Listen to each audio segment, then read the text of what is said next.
Hey, what's going on people? It's SGZ here from the SpartanGameZone, and in this video I'll be covering 10 must-have legendary weapons for Ultimate Vault Hunter 6 in Borderlands 4. With the new endgame difficulty comes even tougher opponents, and we've even got a raid boss to contend with. But these weapons are more than up to the challenge. I'll be letting you know where you can get each weapon, explain what they do, and give you tips on maximizing their damage. So let's crack into it.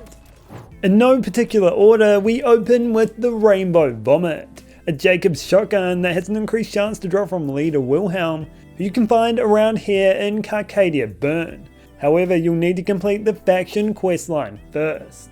The Rainbow Vomit is a unique weapon in the fact that it is technically kinetic, at least that's how Vex's attunement sees it, where in fact it fires 6 projectiles in 3 different elements, and those elements will change depending on your rolls. That effect makes it perfect for status effect focused builds, where you can apply multiple status effects with a single shot. However, it's certainly not limited there, as it deals great damage across the Vault Hunters, also dealing splash damage to boot. It has a unique projectile pattern where its projectiles travel in a slight arc and not very fast. This can cause them to miss their mark at longer ranges and means you have to lead your shots a little bit. However, increases the gun handling will increase its projectile speed and make it much more usable, or you could even get an Atlas tracker dart to help there too. It is an all-round great gun, rewarding you well for landing criticals, and getting one with the spread launcher underbarrel is the absolute pinnacle. Next up we have a brand new weapon, the Rainmaker, a Ripper sniper rifle obtained by defeating Bloom Reaper, and a guaranteed drop if you defeat them in under 90 seconds at any Ultimate Vault Hunter level. The Rainmaker is an absolute behemoth, it rains bullets. It is a weapon that is simply unrelenting, firing high caliber rounds with little to no respite. That's because of its unique effect where it has a great chance not to consume ammo, where those health bars will get pounded until there's nothing left. It comes in all of the elements with a wide variety of part combinations, and I can only imagine what a TOG licensed sticky magazine would mean for this gun. It will blitz health bars across all of the Vault Hunters, stacking up skills and abilities at a phenomenal rate. Particularly useful on a Vex Bloodshot build, where the damage just keeps coming. Now for the Darkbeast, a deadless SMG that typically comes corrosive. It has an increased chance to drop from Voraxis, who you can find around here in the Fade Fields. The Darkbeast is an incredible gun, no doubt one of the best SMGs in the game. Its damage comes largely from its unique effect, where its bullets will pierce enemies with a 20% chance of exploding for incredible damage. It typically fires 2 ammo per shot, consuming 2 ammo per shot in a burst pattern. However, with the shotgun mode you'll increase its projectile count for 1 more ammo, and being deadless itself, that part is much more common. It is incredibly capable while mobbing or bossing, and getting one with a Ripper licensed magazine will make it fully auto, increasing its DPS further. The one downside with this weapon is its locked corrosive element, locked until you get a melee one part, which gives you another flavour. The best element to support corrosive is radiation, as that'll have you covering every single health bar well, and means that there'll be nothing this gun can't do. Moving on now to the Bod, a weapon that's almost brokenly strong. It has an increased chance to drop from Axe Maul, who you can find around here at the edge of Carcadia District. The Bod is a shotgun, but it's not. It's also a sniper rifle, an assault rifle, an SMG, and a pistol. That's its unique effect. It acts as every weapon and means that any skills or passive rolls that apply to a particular weapon type apply to it. It fires 5 projectiles at a steady rate with a rather small mag size, so mag size boosts are great here. Because it's made by Deadless, you can change how it behaves with the secondary ammo type, where Sniper will increase its damage the most and SMG its fire rate. Assault Rifle it's just negative, so avoid that one. There's nothing in this game that this gun can't conquer. It's already conquered all the weapon types, so naturally not much can compete with it. To increase its boss dropping potential, look for one with a TOG licensed sticky magazine. and even an impact mag can add some handy splash damage to the mix. Now it's time for the Rooker, a sniper rifle obtained as part of the first vault card. Just purchase it once to get it, and purchase it again to re-roll its parts. The Rooker is an auto sniper rifle with an alt-fire mode unlike anything else. It's typically kinetic, however that alt-fire adds a shocking twist where you'll fire twin needles that zip about, targeting whatever enemy is caught in your crosshairs. Those needles will devour anyone they come in contact with for the 8 seconds they're active, and will refresh after just 12. The Rooker's main firing mode is powerful enough as it is, however it's that alt fire that enables it to absolutely demolish bosses. However, it used to be a lot better. The interaction that saw a Rooker with a Jacob's part able to ricochet more needles no longer happens. That means it's missing out on quite a lot of damage potential, however if you build around it, particularly for a sniper focused build, it is still plenty strong enough. Now for the Wombo Combo, an assault rifle that can come in all of the elements, and has an increased chance to drop from the Ripper Roadbirds you can find around here in Carcadia Burn. The Wombo Combo's unique effect causes it to fire a rocket alongside its regular projectile every 5 projectiles you fire. It's not every 5 shots, and that means we can use a bullet hose Vladoff enhancement to increase the amount of zip rockets. Those zip rockets are by far and away the highest single point of damage this gun can dish up, and firing them 30% more often does wonders to boost this gun's DPS. It's already a great gun without the Vladoff enhancement, don't get me wrong, but if you've got it, it's even better. It has no problem dealing with vile enemies, and will tear through mobs like SpongeBob tears through an onion sundae. Moving on to the TK's Wave, a Jacob's shotgun that has an increased chance to drop from Rock and Roller. You can find around here in Carcadia Burn. The TK's Wave is a weapon with a unique projectile pattern, engineered by my man TK Baha. It fires a whopping 10 projectiles in a horizontal wave pattern, which will surf through the air dealing massive damage to whomever they touch. It's a little bit hard to get all of those projectiles aligned to one target however, and you'll feel that a lot while mobbing and against some of the smaller bosses. However, with an Atlas tracker dart part on this weapon, you can make sure those projectiles find their home.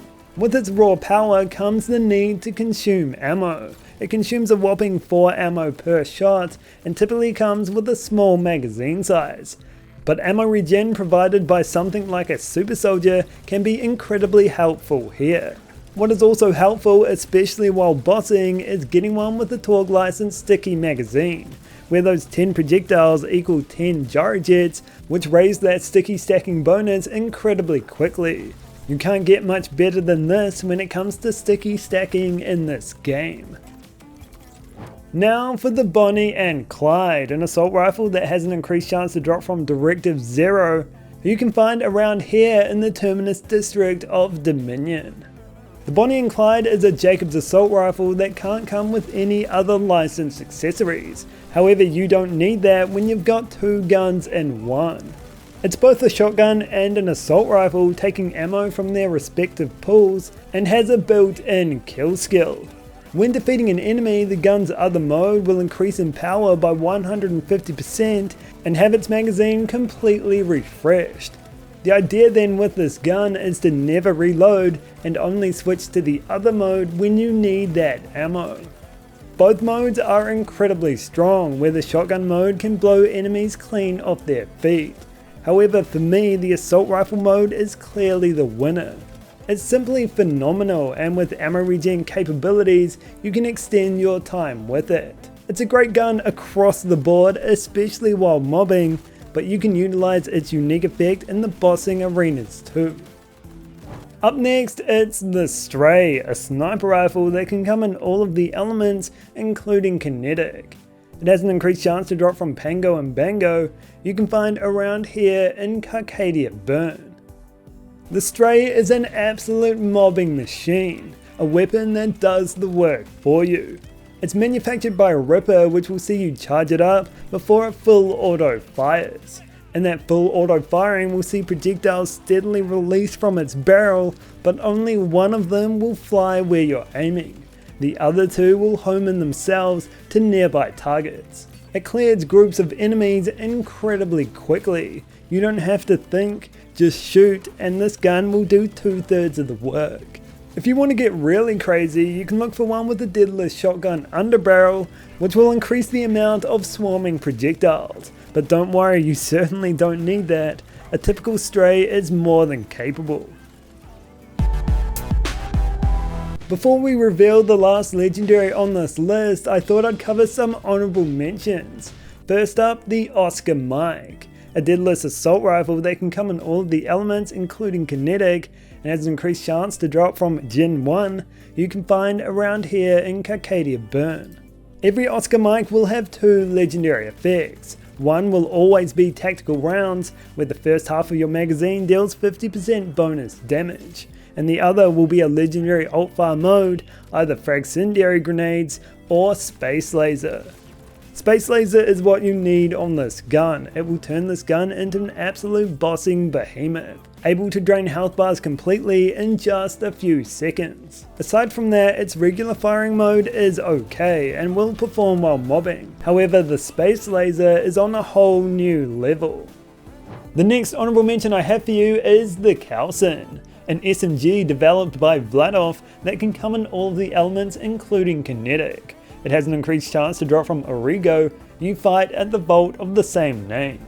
The Kaoson always drops with a Torg licensed sticky magazine and an Atlas licensed underbarrel, allowing you to track those stickies where they need to go. These Gyrojets, however, aren't your typical ones, but laced with Torg dust dealing damage on impact and, as you'd expect, when they explode. To increase its DPS, you can look at grabbing a bullet hose Vladov enhancement to add an extra projectile 30% of the time. However, it's perhaps most useful in the guaranteed Atlas part that lets you make full use of the powerful Atlas enhancements. The last honorable mention I have for you is the Hot Slugger, a Jacobs shotgun that has an increased chance to drop from Chad. You can find around here in the Terminus range. The Hot Slugger is a great weapon to farm for because it has fixed parts, so it's a one and done type deal. Its unique effect makes it extremely deadly while mobbing, where on kill the weapon will deal 30% increased damage for 10 seconds and stacks up to 3 times. It's incredibly easy to maximize those stacks and keep them maxed, meaning this weapon will be almost twice as strong as it's shown on the card. It only has one round in its chamber but reloads in under a second, and if you're building for increasing the power of the first shot fired from a magazine, then this is the gun for that build.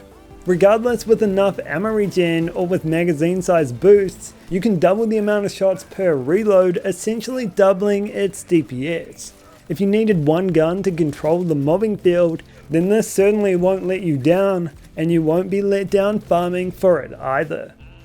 The last weapon you'll want for Ultimate Vault Hunter 6 is the Complex Root, a melee 1 sniper rifle that is always elemental, dropping typically with 2 of them, and you can obtain it by defeating Mimikron you can find around here in the Fade Fields.